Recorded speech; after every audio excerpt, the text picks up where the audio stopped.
क्यों चर्चा में है लक्षद्वीप?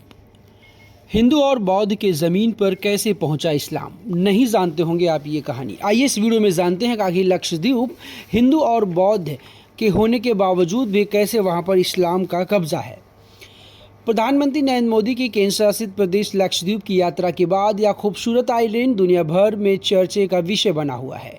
इस आइलैंड की खूबसूरती और प्रधानमंत्री मोदी द्वारा इसके टूरिज्म की प्रमोशन करने से भड़के मालदीव के मंत्री ने हाल ही में कटाक्ष करते हुए ट्वीट किया था, लेकिन ट्रोल होने के बाद उन्होंने अपना ट्वीट डिलीट कर दिया।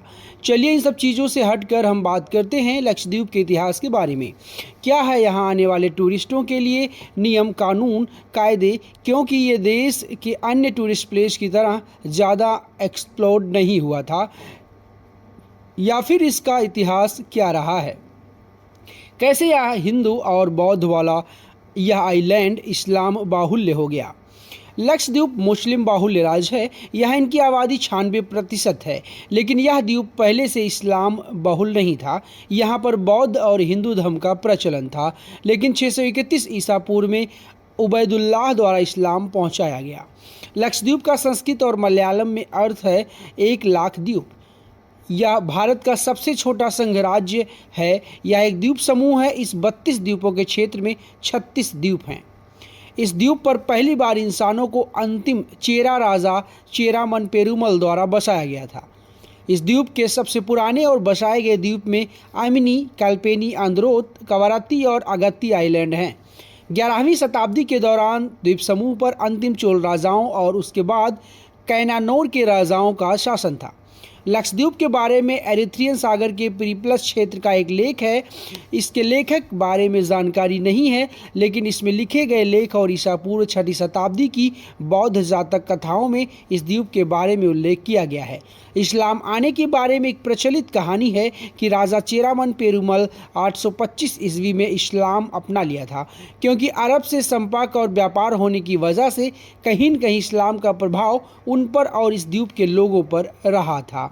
पुर्तगालियों के बाद अराक्कल के मुसलमान टीपू सुल्तान के साथ साथ अंग्रेज़ों का शासन रहा है। अंग्रेज़ों में आज़ादी के मिलने के बाद साल 1956 में भाषा के आधार पर इसे भारत के मद्रास प्रेसिडेंसी में मिला लिया गया। इसके बाद इसे केरल में शामिल कर लिया गया। यहाँ पर आने से पहले आपको लक्षद्वीप टूरिज़्म से परमिशन लेना होता है। कैश में लेन देन होता है, क्योंकि यहाँ पर इंटरनेट कनेक्टिविटी बहुत लिमिटेड है। यहाँ के बंगाराम आइलैंड को छोड़कर सभी द्वीपों पर शराब बैन है। लक्षद्वीप में भारत के राष्ट्रपति के द्वारा नियुक्त प्रशासक का शासन है। केंद्र शासित प्रदेश में एक स्थानीय सरकार है, जिसे लक्षद्वीप प्रशासन के नाम से जाना जाता है, जो द्वीपों के दिन प्रतिदिन के शासन और विकास के लिए जिम्मेवार है। यह लक्षद्वीप का प्रवेश द्वार है। यहाँ पर इस द्वीप का इकलौता हवाई पट्टी है। यहाँ पर सफ़ेद रेत टूरिस्ट समुद्री तट पर एंजॉय कर सकते हैं। यहाँ पर अक्सर मीठे पानी में पाई जाने वाली डॉल्फिन भी दिखाई दे सकती है। तो दोस्तों, इस वीडियो में मैंने आपको बताया लक्षद्वीप के वो मनमोहक और आनंददायक सीन के बारे में, जो सीन ज़्यादातर लोग देखने के आतुर हैं जब से प्रधानमंत्री नरेंद्र मोदी विजिट कर चुके हैं। निवेदन करता हूं, अगर आप भी लक्षद्वीप जाना चाहते हैं तो पेटीएम पे एक बम्पर डिस्काउंट चल रहा, उस सुविधा का लाभ आप ज़रूर उठाएं। निवेदन करता हूं, अगर जानकारी अच्छी लगी, चैनल पर नए हैं तो वीडियो को लाइक करेंगे, चैनल को ज़रूर सब्सक्राइब करेंगे, ताकि भविष्य में ऐसी जानकारी आपको मिलती रहे। धन्यवाद दोस्तों।